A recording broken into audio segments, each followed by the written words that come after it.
محمود ما حسنتهاي rabshadahan waxay soo codeen labadii asbuuc ugu dambeeyay toddobaadkii hore ay soo cusbanaadeen waxay ka dhacayeen gobolka Gauteng la yiraahdo magaalooyinka Johannesburg iyo Pretoria waa rabshado lagu bartilmaamsanayo dadka ajaanibta ah dalkan aanu dhalan ganacsigooda ayaa la boobay khasaarooyin kala duwan ayaa ka soo gaartay dadka ajnabiga ku nool dalkan Koonfur Afrika waa dadka ku nool magaalooyinka Pretoria iyo Johannesburg waa garta marka ujeedka dadkan loo beegsanayo maxay tahay yaas beegsanaya laba siyaabood ayaa dadka loo beegsanaya waxa uu markii hore ka dhalanayaan dhibaatooyinkani dadka ku nool meelaha magaalada ka fog ee tuulooyinka dadka degan waa dad sabool ah marka waxay ay micin bilayaan in dadkan xoolahooda ay qaataan isla markaasna ay dhibaatooyinka waxa sabab u ah maadaama dadkan aysan ahayn dad dhaqaale haysta inay dadkan boobaan oo ay dhaqaalahooda iyo ganacsiga ay meesha ku leeyihiin ay galaan sidoo kale waxa jirta rabshado kale oo ka dhashay nin taxi driver oo darawal waday gaari taxi oo la dilay toddobaadkii hore oo dileen dad burcad reer Tansaaniya marka dhibaatooyinka isbiirsaday waxay isku imanayaan labadaas siyaabood in marka hore ay dadkan leeyihiin dad sabool ah oo waxba haysan isla markaana dadkan doonayeen inay hantidooda dhacaan maadaama qofkan uu rootiga u gooyo cuni lahaa marka aad bay u dhibaysaa in dad ajnabi ah intay deegaankooda yimaadaan ganacsi horumarsan ay ka sameeyaan hadda waxaa sheegtay Johannesburg iyo Pretoria iyo meelaha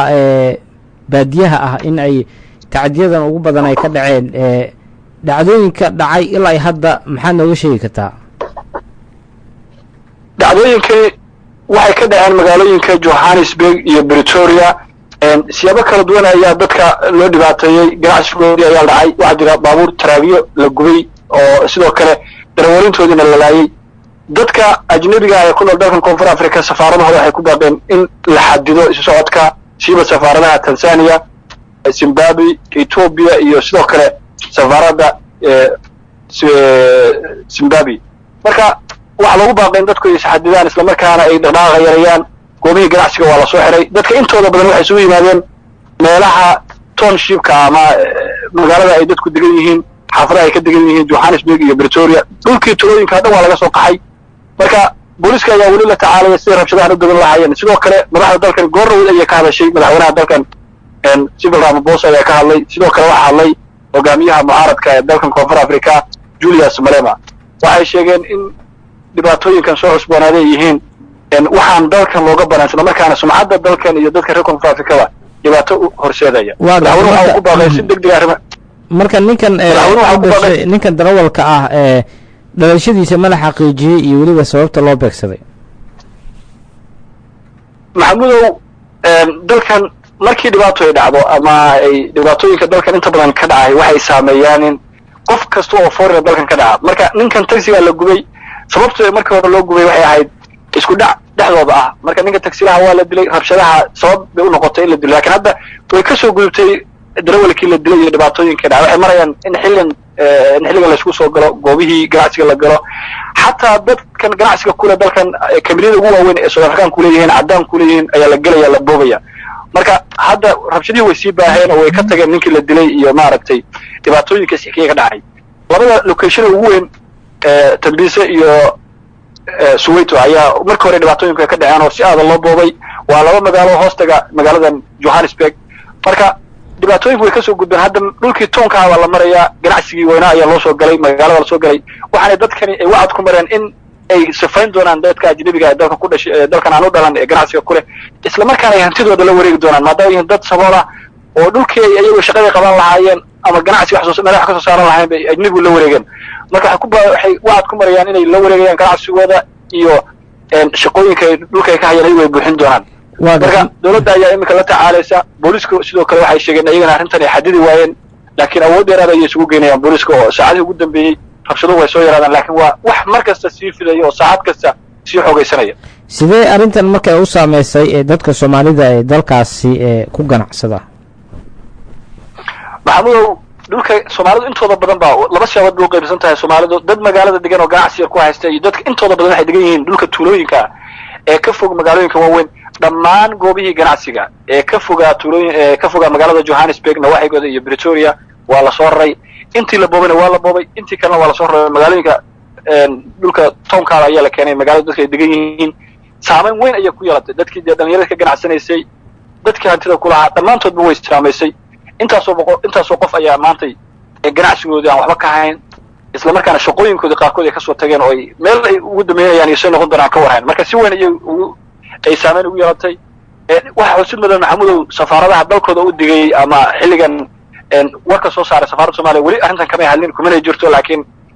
danjirayaal aan la xiriiray waxay sheegeen in hawsha ay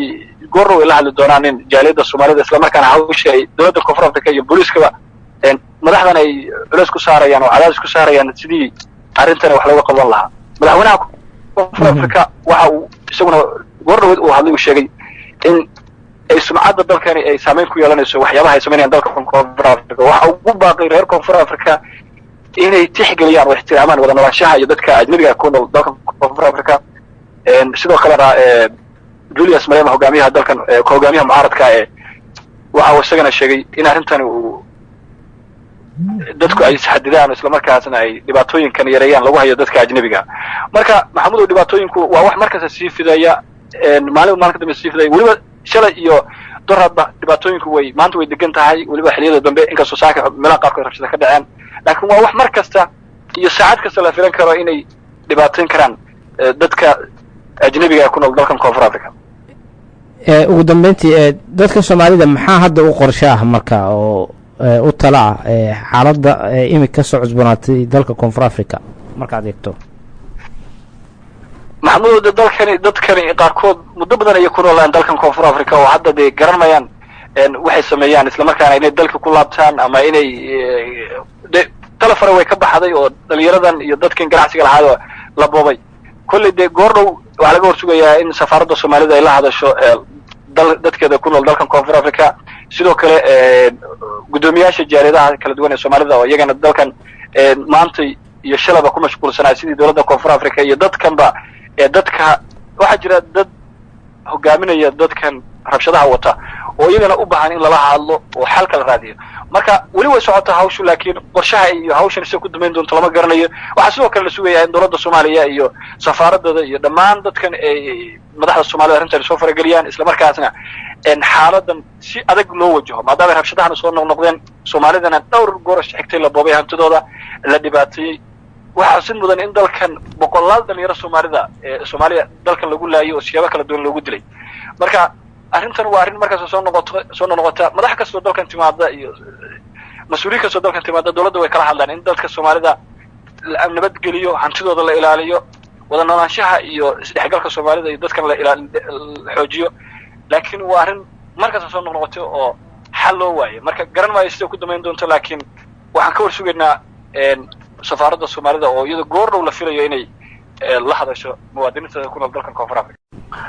maxamuud waa mahadsan tahay rabshadahani waxay socdeen labadii asbuuc ugu dambeeyay toddobaadkii hore ay soo cusbanaadeen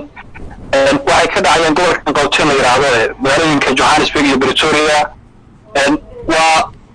rabshado lagu bartilmaamsanayo dadka ajaanibta ee dalkan aan u dhalan ganacsigooda ayaa la boobay khasaarooyin kala duwan ayaa ka soo gaartay dadka ajnabiga ku nool dalkan Koonfur Afrika waa dadka ku nool magaalooyinka Pretoria iyo Johannesburg waa garta marka ujeedka dadkan loo beegsanayo maxay tahay yaase beegsanaya laba siyaabood ayaa dadka loo beegsanaya waxa uu markii hore ka dhalanayaan dhibaatooyinkani dadka ku nool meelaha magaalada ka fog ee tuulooyinka dadka degan waa dad sabool ah marka waxay micin bidayaan inay dadkan xoolahooda ay qaataan isla markaasna ay dhibaatooyinka waxa sabab u ah maadaama dadkan aysan ahayn dad dhaqaale haysta inay dadkan boobaan oo ay dhaqaalahooda iyo ganacsiga ay meesha ku leeyihiin ay galaan sidoo kale waxaa jirta rabshado kale oo ka dhashay nin taxi driver ah oo darawal waday gaari taxi oo la dilay toddobaadkii hore oo ay dileen dad burcad reer Tansaaniya ah marka dhibaatooyinku isbiirsaday waxay isku imanayaan labadaas siyaabood in marka hore ay dadkan leeyihiin dad sabool ah oo waxba haysan isla markaana dadkan doonaya inay hantidooda dhacaan maadaama qofkan uu rootigiiba u gooyo cuni lahaa marka aad bay u dhibaysaa in dad ajnabi ah intay deegaankooda yimaadaan ganacsi horumarsan ay ka sameeyaan